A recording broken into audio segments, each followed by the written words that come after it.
What's up, everybody? Welcome to the 45th episode of the PlayStation Drive. I'm one of your hosts, Ryan Turford. I'm joined, as always, by the man himself, Matt Sawinski. Matt, how are you doing in this lovely, lovely Thursday evening, good sir? I'm doing swell, my friend. I'm ready to talk about a whole bunch of wild news and not wild news and everything in between. Ryan, how are you doing? I'm doing okay. I'm doing so well that I almost called it the 45th episode of the PlayStation I was going to leave it alone.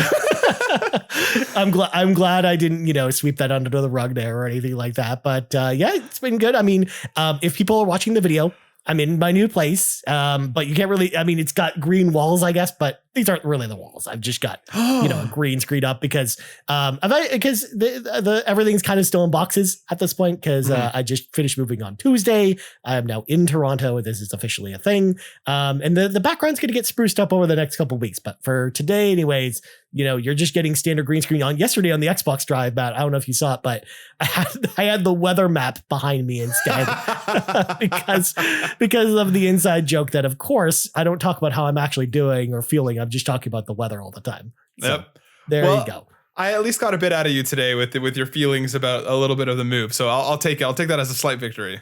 I mean, it's at least something, right? Right. So, anyways, if y'all want to support the show, if you like what we do and you want to support us, there's a number of awesome ways to do that. Number one, you can subscribe to us on your podcast feed of choice. We're on Apple Podcasts, Google Play, Spotify, Amazon Music, pretty much anywhere you find podcasts. So check us out there. Hit that subscribe button. Speaking of subscribe button, if you're watching on YouTube, hit that subscribe button. Hit that bell, ding, ding, ding, for notifications. Of course, like the video, comment on it. Tell us what you think about PlayStation Plus and all the stuff we're going to talk about in the show today, all that good stuff.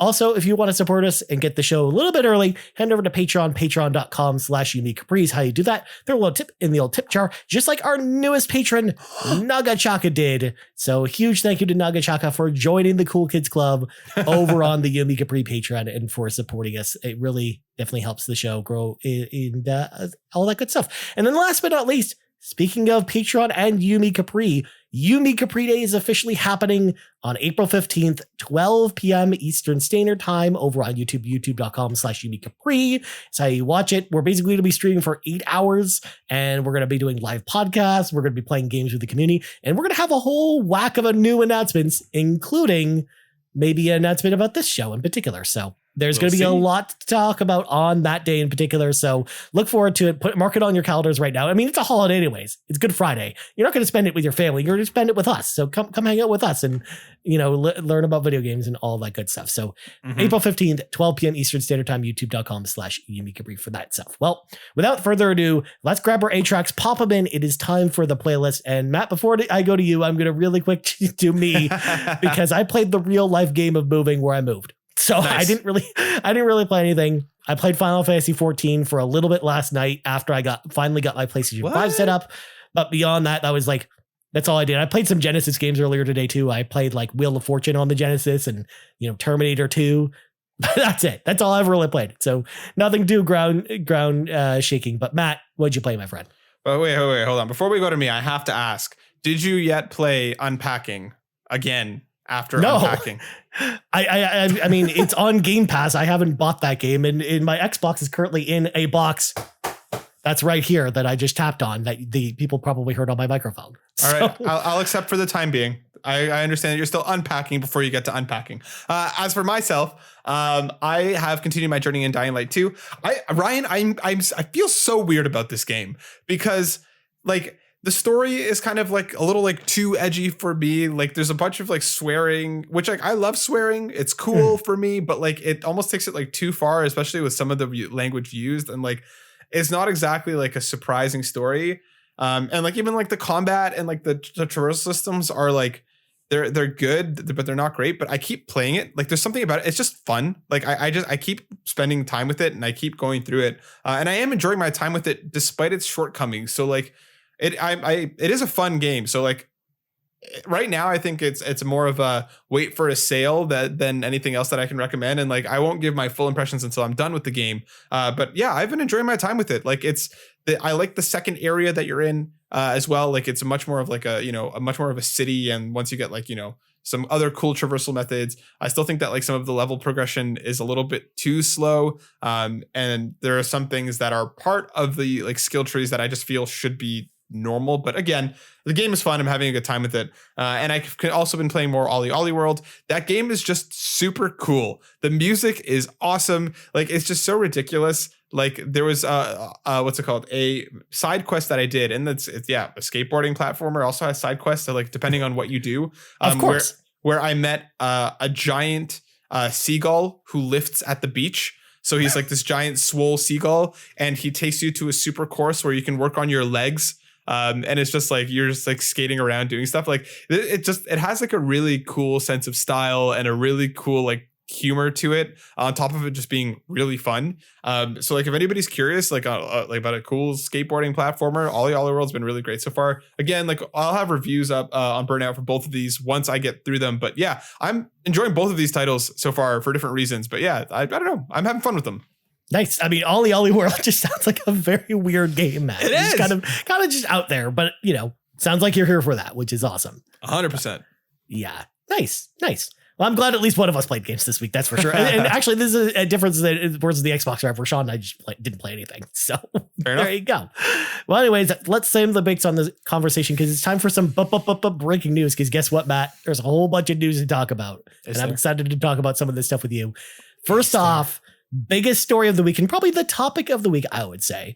Sony has officially unveiled Project Spartacus as, well, PlayStation Plus. So we thought it was going to have a weird name. We were speculating on names and it was just called PlayStation Plus is what they're calling it. Now with 3 tiers instead of 1. So here's a breakdown on each tier. So the first tier is PlayStation Plus Essential. It's basically just the same as PlayStation Plus Now. You get your games every month. You get online multiplayer. It's basically the same as it is now. It's pretty much the same price too. It's $9.99 monthly, and then you get it for the year for $59.99. These are all in US dollars, by the way. I think there's a Canadian price listing somewhere, but I couldn't find like it before the recording.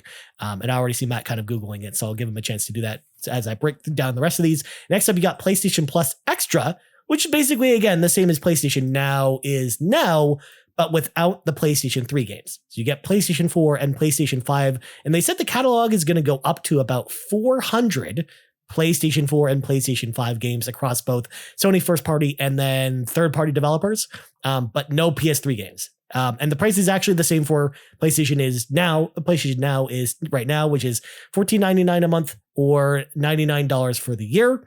And then last but not least, the brand new tier, PlayStation Plus Premium. It has everything that the extra and essential tiers have, but it also gives you access to downloadable and streamable PS1, PS2, and PSP games. And we will also getting streamed PlayStation 3 games as well as timed limited demos, similar to the game trials that we had for Death Stranding. The same kind of idea where they'll give you like a certain period of time from the time you start downloading it to play the game, essentially. And yes, I think they reiterated in the blog post that it is the download time is when the clock starts ticking for that as well. And it also sounds like it's going to be first party release, first day and date. First party releases are going to use this game trial system, but they weren't very clear about it. But the article made it sound like that's the direction they were going in with this. But then they confirmed that the service is not out now. It's actually out in June, and they confirmed PlayStation 4 and PlayStation 5 games will include Death Stranding, God of War, Marvel Spider-Man, and Miles Morales, Mortal Kombat 11, and Returnal. So, that's a lot of games. So we actually have a question about this, but I'll get to that in a second. But first, I want to hear what you have to think about this, Matt. What do you think about the new changes to PlayStation Plus? Are you excited about this? I've been seeing, takes all over the internet, all over the place with this since they announced this. But what do you think?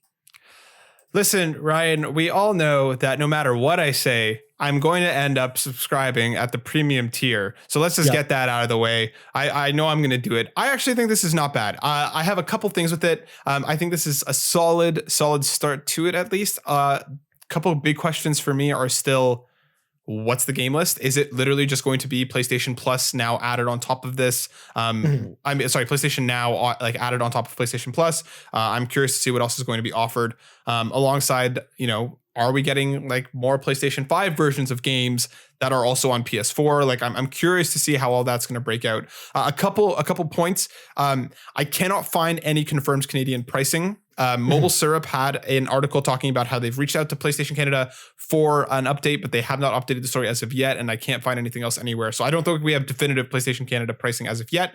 Along with, I don't see anything on the PlayStation blog confirming the download part is part of the game trial. I might be wrong. I might be missing something, but I just went through it again quickly. So maybe they've confirmed it since, but that's just not on the blog post itself yet. I think this is solid though. I think extra is really going to end up being that tier that a lot of people settle into.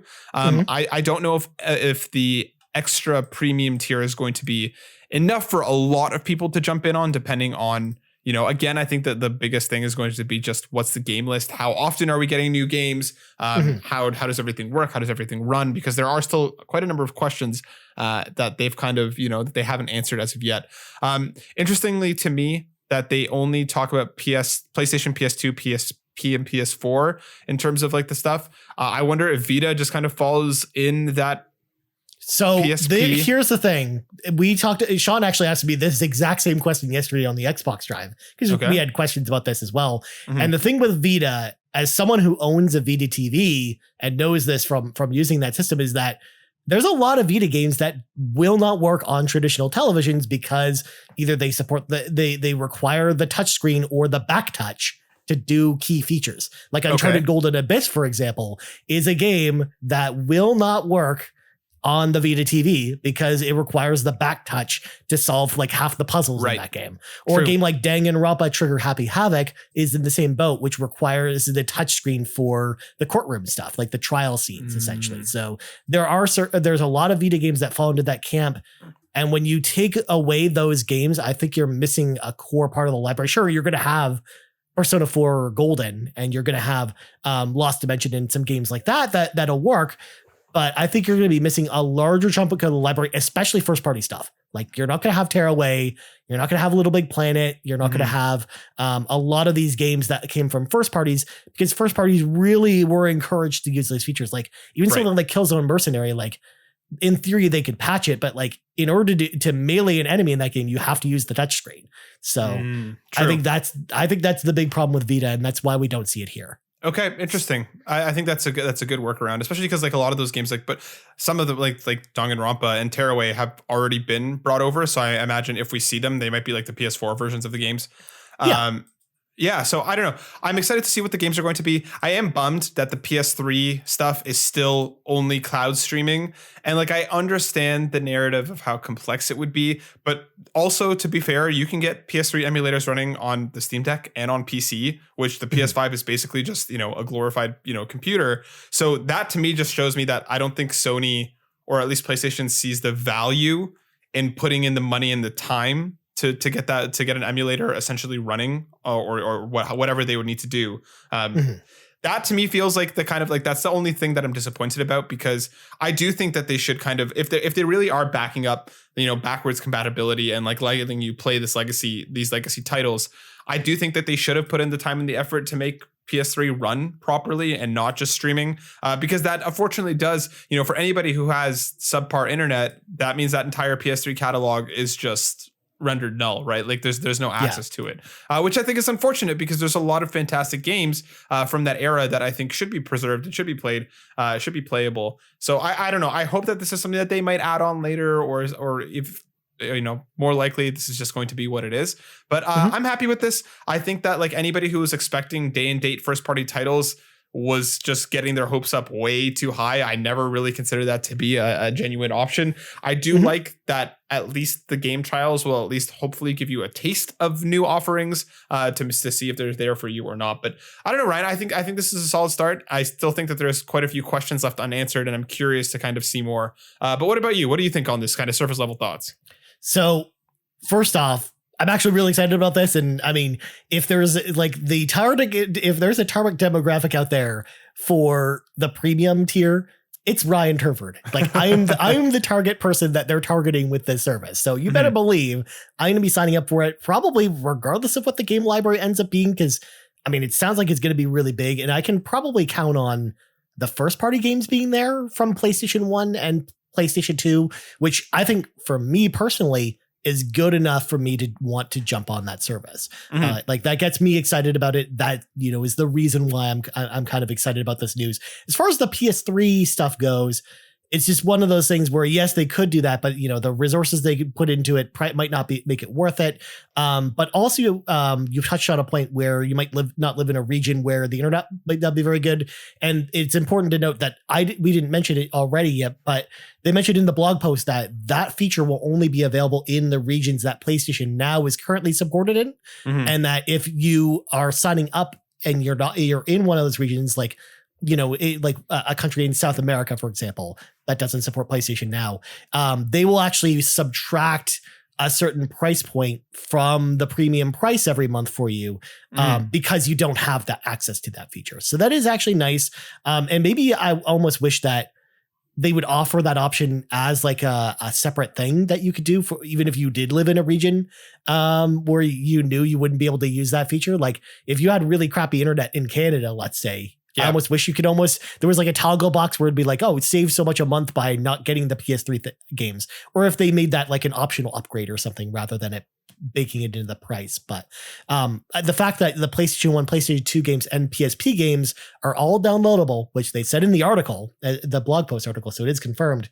I am very, very excited about that. The prospect of that, as long as they nail the emulation, I'll be happy with it. Mhm. And I don't know if you've checked out any of the PlayStation 2 games that are on PlayStation 4, but that emulation is okay. It's not amazing. Like the resolution in particular is not great for some of those games. In fact, I actually would argue to say, as someone who actually plays a lot of PS3 in his off time, that I actually think the emulation of PS2 games on PlayStation 3 is better than the emulation of PS2 on PS4 specifically. Really?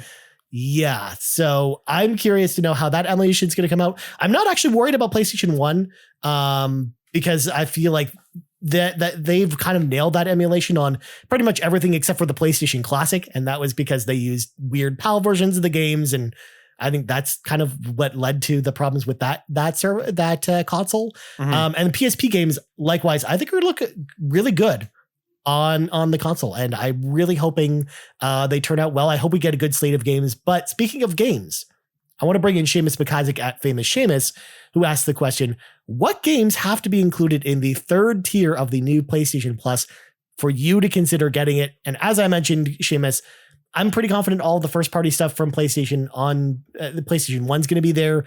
And for me, that's worth the price alone. With stuff like Legend of Dragoon, Ape Escape, Wild Arms, like the prospect of all those being in there, like Parappa, Unjammer, Lammy, Twisted Metal, like having all kind of expecting all those to be in there, or even just half of them, is enough for me to jump on board and be like, yeah, I think it's worth it for that amount to everybody, especially because the yearly price that we have for it is actually cheaper than a year of Xbox Game Pass Ultimate, where even though you get day and date first party Xbox stuff in there, for me, I'm more of a retro person anyways when it comes to this stuff. And I almost value it more in a service like this versus, going in that direction. But so for me, I'm kind of sold on this.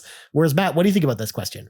I think you nailed it. I think as long as a lot of the first party stuff is there, I would like to see some third party love for some, some JRPGs and some kind of, I think I'm curious to see how much of like the licensed games from that era will carry over. Like I'd love to replay like the PS1 Spider-Man, for example, like just stuff like that I'd love to see there. But yeah, I think that as long as we get a lot of the first party stuff and just some, random third party love, I think that would I think that'll be worth it. But yeah, I don't know, man. Like I'm very curious to see the full games list and see what's kind of jump out at me. Cause like for me, like I grew up, I was growing up around that time, right? Like I came into PlayStation 1 fairly young. So I missed out on a lot from that generation just because of I didn't know better, right? So like I'm excited to have an opportunity to kind of go back and take a look. I'm glad that you brought up, Game Pass Ultimate, because something that isn't really clear that I'm curious about with this all new PlayStation Plus is that they did talk about streaming games like the PlayStation, PS2, PSP, and PS4 stuff on PC.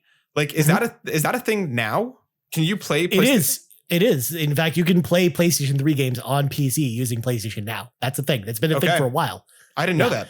That was part of the reason why they bought Gaikai, was so they could use that technology so you could not only stream on, console, but also on PC. Like that's been a thing for a while now, which is interesting. In fact, I think it uses, if my memory serves, I think it uses the same app that allows you to stream your PlayStation 5 just in general to your PC, which of course people took advantage of with Gran Turismo 7, because you essentially could run a bot that would essentially race a certain race for you over and over again, and just to grind infinite credits for you. Essentially, was kind of what they did there. So then, I wonder why. I wonder why that's not marketed more, because I did not even know that was a thing, that you could just play PlayStation Now through your PC. So I kind of hope that they kind of go more full board on that. And the other thing that I'm really left wondering, and something that they haven't really touched on, is just an upgrade path, right? For myself, I have PlayStation Plus for the next 2 or 3 years, because every time it's on sale, I'll buy a card or two, right? I'll top up for the next year, and I'm set for the next few years. So I'm curious about what that upgrade path is going to look like. Are they just going to kind of auto roll you into the essential tier, and then if you want to go up to premium, for example, you just pay the difference, and depending on what that's going to look like. So I don't know, dude. I think this is a really solid start, and I'm excited to learn more about it. Yeah, absolutely. I'm just chomping at the bit to find out what this game list is going to look like. Because again, I think there's a lot of good that could be done here. And I also think certain titles are going to not make an appearance. Anything that's probably got a recent remaster is probably not going to be here. Something like Chrono Cross, which got a remaster coming out next week. I imagine something like that, for example, doesn't make it to the PlayStation 1 service. So I would say little things like that are going to come into play here. Or likewise, if there is a Persona collection this year, Matt, I don't know if they'll actually end up putting Persona in this service, for example, if they do a collection. So although I would love to have those Persona PSP games on PlayStation 5, I think that would be incredible. And yeah, one more thing that I actually wanted to ask you before we kind of, mosey off this topic. I really do feel like they're going to come out swinging with some of the third party stuff hitting this service day and date. What do you think is going to hit from the third parties? We got our first taste of what Shadow Warrior 3 it was, right? With PlayStation Now hitting day and date. As much as I don't think we're going to get the first party stuff hitting day and date, I do think we're going to get some third party stuff. What do you think is going to happen? What do you think is going to happen in that realm, Ryan? Do you think we're going to get more of that? Do you think we're going to get something in June that's just here's a big game launching on the service, blah, blah, blah, blah? I don't know if they'll do that right away, but I think before the end of the year, I'll even make this bold prediction right now. I'm going to just point out there and be like, this is where the home run's going. I think that before year's end, we will have an announcement of at least 3 day and date third party games on the service. Okay. 3. I'm calling it 3. I'm not going to say specific names, because I already think even just saying 3 is really ambitious, especially because think about how many day and date for third party games we currently have on Game Pass every single year. It's not as many as probably you think anyways. And when I say 3, I'm not even insinuating indie games. I'm thinking larger AAA games coming day and date, not just indie games. But yeah, that's what I think. I think that this is going to happen in larger quantities than what you might think. But Matt, what do you think? I don't know, dude. I think I hope for me, a lot of indies coming day and date would be a huge selling feature for me to get me on that service ASAP and keep me there. So I do hope we get a bunch of indies. I don't know, dude. I'm going to name one. I'm feeling The Quarry. I feel like, they have a pretty good relationship with Supermassive, and that's coming in Supermassive. Is it Supermassive? Yep. Right? It is Supermassive. You got it right. Yeah. Perfect. I don't know why I doubted myself for a second. Yeah, I kind of feel like The Quarry would be a pretty easy, hey, it's hitting the service day one. I kind of feel, especially with that game launching in June, I have a spidey sense going off that I think that game is going to hit. Mm-hmm. Yeah, I think the only worry will be whether or not the service is actually out by the time The Quarry comes out for it to be a day and date game. It'll probably get there eventually before the end of the year, because we've already seen Supermassive, not shy away from putting their games on Game Pass. So, I would imagine that they probably make the same deal with PlayStation later this year, although it is 2K publishing it. So I guess it's, they'd have to negotiate with 2K instead of Bandai Namco. But yeah, I'm actually really excited about this. Also, the one other question I thought about as well, while we were talking before we move on too, is since we know that PlayStation 1 and PlayStation 2 and PSP games are all going to be downloadable, will you be able to buy these games outside the service? Will they actually be selling them? That's the other question I kind of have as well. Because I mean, my gut also says no, but like, I think that would be an interesting wrinkle to throw into this as well if they actually allowed you to buy some of these games outside the service. And it would be cool. Like, I would love to see that as well. I would love to see that. But yeah, I feel like they're going more of like an upgraded Nintendo Switch Online route, that this is like a Game Pass competitor, if that makes sense. Like, this to me feels more like what Nintendo Switch Online should be instead of the drip feed that we get out of that. But yeah, I don't know, dude. I hope you're right, because I would love to be wrong in this case. I would love to be able to jump in and buy those games and have them in the digital library, regardless of how long they're going to stick around. But I guess we'll find out. Yeah. Well, I mean, we're gonna talk about one in a little bit that makes me question how long some of these games were actually going to stay here for. But next up, speaking of PlayStation Plus, the following games are coming to PlayStation Plus on April 5th. We're getting Hood, Outlaws, and Legends on PlayStation 4 and PlayStation 5. And then SpongeBob SquarePants Battle for Bikini Bottom Rehydrated on PlayStation 4. And then Slay the Spire, also on PlayStation 4. So overall, I think this is actually a pretty good list of games. Even though I know like SpongeBob SquarePants didn't really review super well, but I know it's a game that a lot of people actually really like. What do you think about this list? I think this is great. I'm really happy with this month. Hood is a game that I've always been kind of curious about, but kind of falls into that, maybe it'll hit PlayStation Plus, category for me. I'm probably going to try this out with some friends once it launches. Again, like regardless of the quality, like I think it's supposed to be okay. Like I don't think it reviewed super well. I don't think it was super negative. I think it was just all right. So for me, that like this is a good PlayStation Plus game for me because it's one that I've been curious about, but one that I didn't want to pay for. SpongeBob, I mean, I'm going to play it just because again, it's just nostalgia for me. I remember playing it when it originally came out. I'm excited to jump back in. And Slay the Spire is fantastic. It's so good. If you're into like, roguelike deck builders, this is one of the best ones out there, and has a ton of replayability and a lot of unlocks and stuff. So I think this is a really good month. Yeah, same. In fact, actually, Slay the Spire is probably the highest critically rated game on this list for sure. So yeah, I think it's actually a pretty good month for PlayStation Plus. And again, that's why I thought because they were waiting to announce the PlayStation Plus games for them, but that maybe we were to get the new updates to PlayStation Plus next month. But it's a bit of a surprise that that's farther away. But overall, I think a good set of games to tide us over until then. Well, last PlayStation Plus related thing that we got to talk about today, Matt, Persona 5 is leaving the PlayStation Plus collection on May 11th. So Seamus McIsaac at Famous Seamus over on Twitter asked us the question, thoughts on April's PlayStation Plus games and Persona 5 leaving the PlayStation Plus collection? So we just talked about April's games, but Matt, what do you think about Persona 5 leaving the collection? I'm surprised it took this long, honestly. I mean, it's been what, a year and a half, right? Since PlayStation, the PS5 came out, which is when the PlayStation Plus collection kind of, started. And like, again, Persona 5 for me being there was one of the weirder ones, just because again, it seems like a little more out there for a third party game to be on that list, especially one like Persona. So I'm surprised that I'm not surprised that it's happening. I'm surprised that it lasted this long. And I do like that they've announced it this far out. So people do have more than a month to still download, to still claim it and download it if they do want it.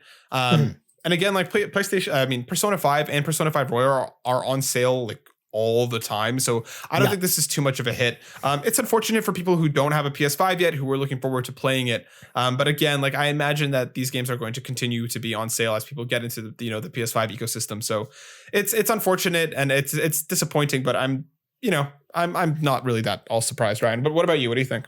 Yeah, it's like the only reason why this surprised me is that they when they announced the PlayStation Plus collection, they almost made it seem like this was a collection that was never going to get touched or changed or have games removed from it due to licensing issue. Like it sounded like the third party games that were there, they like made a deal with those publishers to keep those games there forever, which is why I think we saw, Persona 5 being there versus Persona 5 Royal, which was out at the time, or something like Mortal Kombat 10, which I think is in there.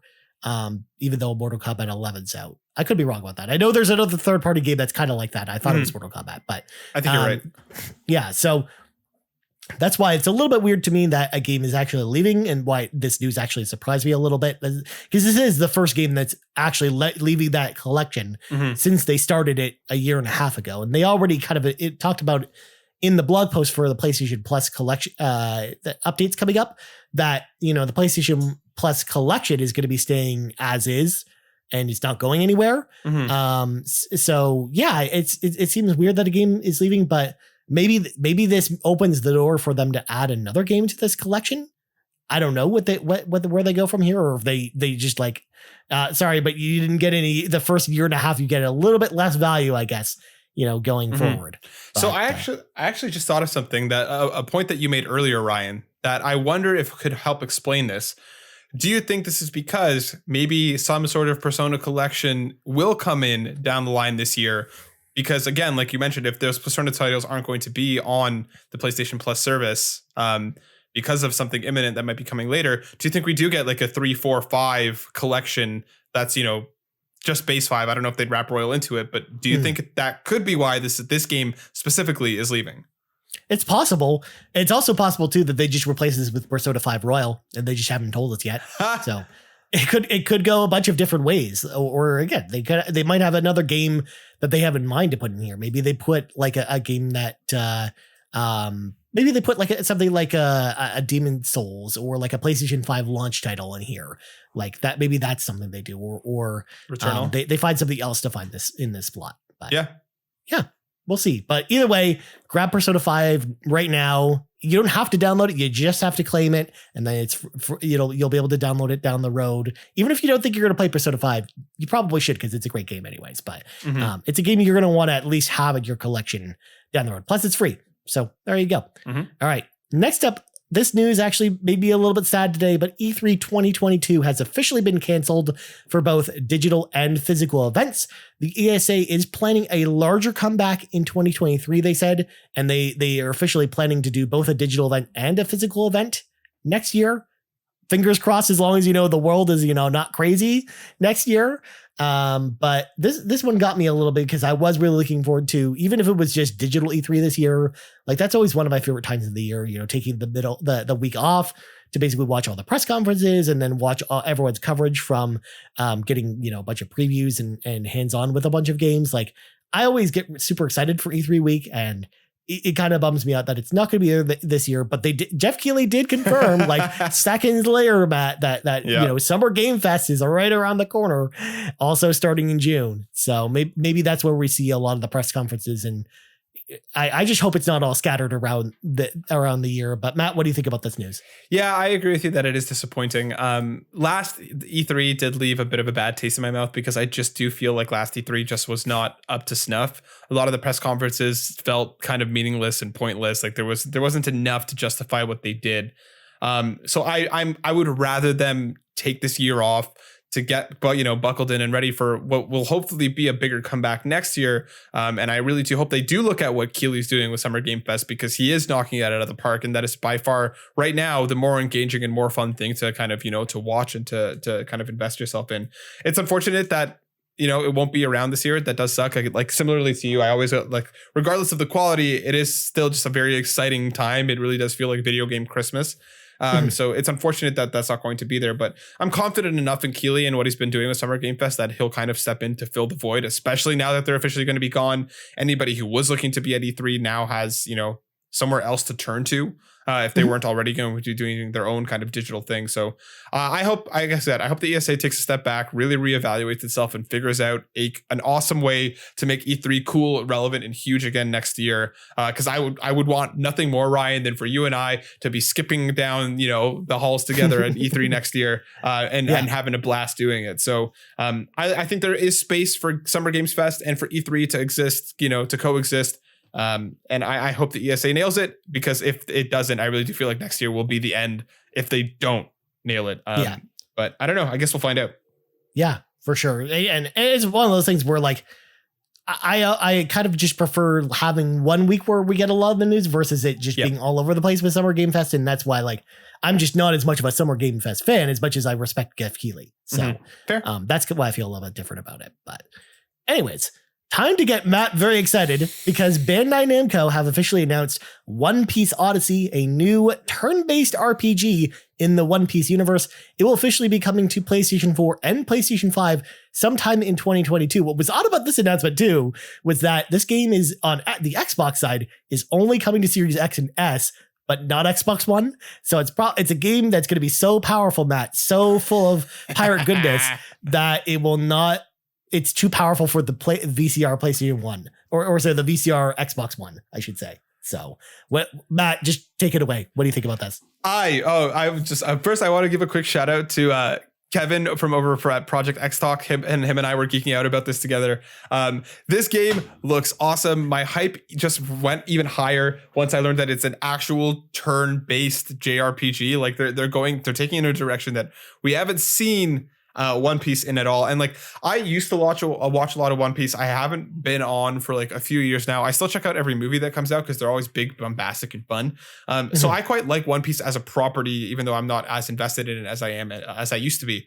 I'm super hyped for this, and this actually makes me want to go back and check out World Seeker. Like I'm gonna pick that up from the library or next time it's on sale. When I have a gaming window, because it's not a game that I wanted to pay for, but it looked cool enough. And it reviewed just okay, but I really do hope that they take this and they make it big and they make it awesome. Give me like the Dragon Quest 11, but One Piece. I really hope that that's what I hope that this really sticks to landing and nails it, because again, I want different kinds of anime games, right? Like we haven't seen like an anime JRPG like this in Lord knows how long. Right? Well, the last one I can remember is Fairy Tail, because the Atelier developers Gust did a Fairy Tail RPG for PlayStation 4 a few years ago, and it was turn-based and it was really good.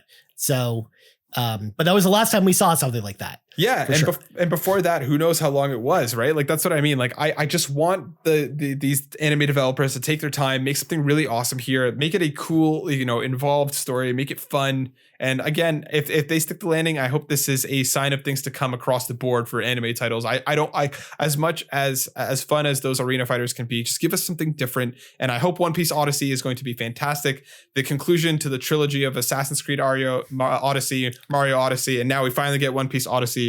I hope this nails it. I'm so excited for this, Ryan. I know you're not the biggest One Piece fan, but how are you feeling about this one?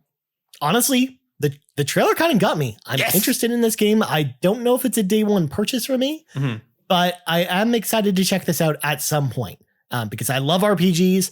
Yes, One Piece is not really my thing. And again, it's just harder for me personally to get into One Piece because one, I don't like pirates, and two, it's just overly goofy, and I'm not always into animes that are overly goofy in the way that One Piece is. So it's like, that's why it's a little bit harder to get into. Not only that, but there's just a bajillion episodes of One Piece. So it's just literally, I know it's so hard to get into that franchise as it is, but I know people really love this franchise. And also it sounds like the creator of One Piece is also heavily involved with this project as well. He helped design a bunch of new characters and help kind of craft the story a little bit, because it's going to have its own original story this time around. So yeah, I'm excited to see more from this game. I want to see the combat. I want to see what it looks like. And maybe I try this game out at some point. It's more like, barring them wowing me with the gameplay, it's probably a wait for a sale for me personally, but I am excited to see more because this looks pretty cool. Yes. All right. Last news story. Although I have a super secret one that I didn't put on the doc, but I have to surprise Matt with it. But this one is this one here is too silly for us not to talk about, Matt.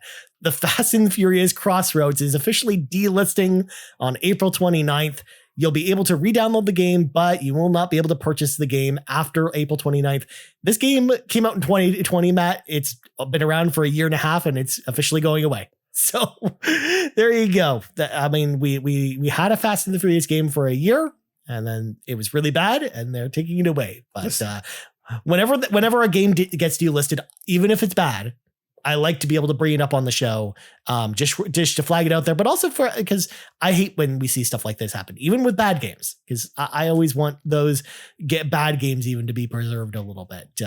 And I think the physical copies of this game are probably going to skyrocket in price soon. But Matt, what's your take on Fast and Furious Crossroads, my friend? Listen, Ryan, I just want you to know that even if this game goes away, as long as you buy it, it'll always be part of your games family. Okay, so that's the most important thing. If Fast and Furious is the only franchise to ever teach you anything about family, and I hope that this game, continues to do that. There's a sick, sad part of me that now makes me want to buy this game just to see how truly awful it is before it goes away forever. I'm not saying I will. I'm not saying I won't, but I'll take a look at it just to see, Ryan. just to see if this is a Life of Black Tiger or if this is just a real, like something even different than that. But yeah, like you mentioned, it sucks that and anytime a game has to go away, regardless of its quality, it is a little sad. But I don't know. Yeah, we'll see. It's family, Ryan. It's family. Well, Matt, I can answer your question because this is the one person here who's played both Life of Black Tiger and Fast and Furious Crossroads. You played it? Yeah. Fast and Furious Crossroads is definitely the better of the two games by a landslide. That's all there is to it. But yeah, I actually bought this game on sale like a long time ago, like for $10. So I actually have Fast and Furious Crossroads. Okay. You know, I live my life a quarter mile at a time, Matt. That's just who I am as a person.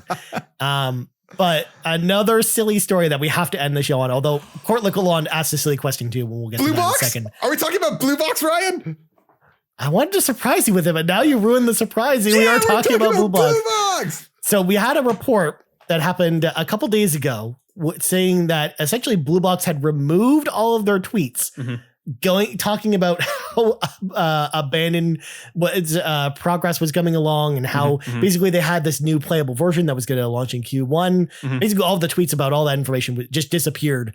And it sounded like this game wasn't going anywhere. But then Blue Box tweeted today, I don't know if you saw this, Matt. I did. Saying that the prototype is still in development, but it's been delayed. So, Matt, where is our stock on does the prototype for this game ever come out? And does this game ever come out? Listen, Ryan, there's been some interesting events this week because actually Hideo Kojima was taking pictures of an empty room and the sky was quite blue and that room was shaped more like a box at the same time that people started speculating that this game was done. And then all of a sudden, Ryan, you know, we get confirmation that they're still working on it. That it's just because they overestimated, you know, how quickly they'd be able to put things together. But now, you know, Kojima, blue skies, box room, blue box.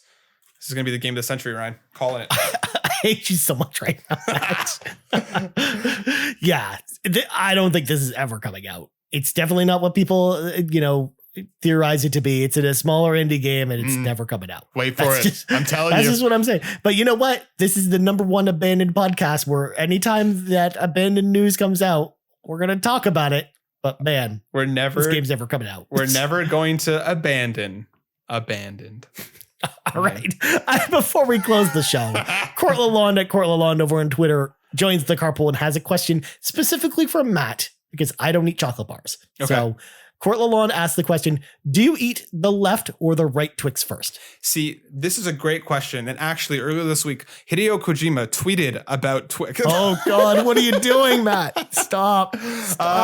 This is a great question. And it's generally whichever one falls out first. Like when I tear into that Twix, because like I'm a savage animal when it comes to chocolate bars. And when I tear it open, it's usually the one on top, I'll say. I don't know if that's left or right, depending on the orientation of which one you open, but the one that's on top of the lettering, if you look at if you go perpendicular to, if you go kind of alongside the T, the top of the T and follow that line down, that's the one you eat first. Whether that's left or right depends on the orientation that you're holding it in, but top I mean, first. First of all, how do you even know which one's the right Twix? Because in theory, you can hold the package in two different ways. Exactly. So there's technically two different. So technically, they're both the right Twix or the left Twix. Well, it's a conspiracy, Matt. If you're holding it right, you can hold it right, with the logo facing you. Then you can flip it around, and that changes the orientation of it. And then if you also open it from the back, there's too many ways, Ryan. So that's what I'm saying.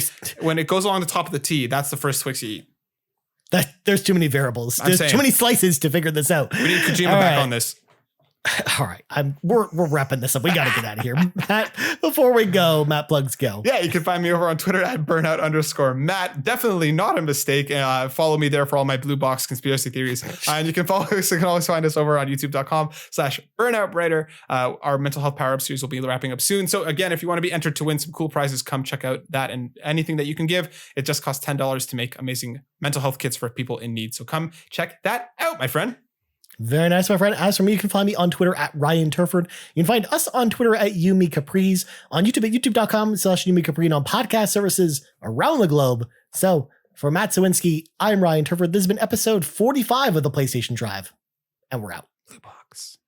The PlayStation Drive is fueled by patrons over at patreon.com/YumiCapri. And from the bottom of my heart, I want to say thank you to our over 70 patrons, starting with our Capremium producers, Dallas Ford, Jonathan Brown, the man behind the music on the Xbox Drive and the Nintendo Drive. You can check out his new album, In My Element, over on Apple Music, as well as his website, and Lee Navarro, the fearless leader of the Phoenix Overdrive Extra Life team. Our platinum producers, Robbie Bobby Miller and Trucker Sloth, and our gold members, Argo, Brandon Myers, Dallas Robbins, Dano, Emily O'Kelly, Foolish Fuji, Joel Brooks, Jose Jimenez, Mac Time, Marcus O'Neill, Mr. and Mrs. Nasty Boots, RJ Kern, Skinny Matt, Tony Baker, and Xavier Reyes. Thank you all for all of your support, and if you're interested in joining the Patreon, head over to patreon.com/YumiCapri and pick the tier that's right for you.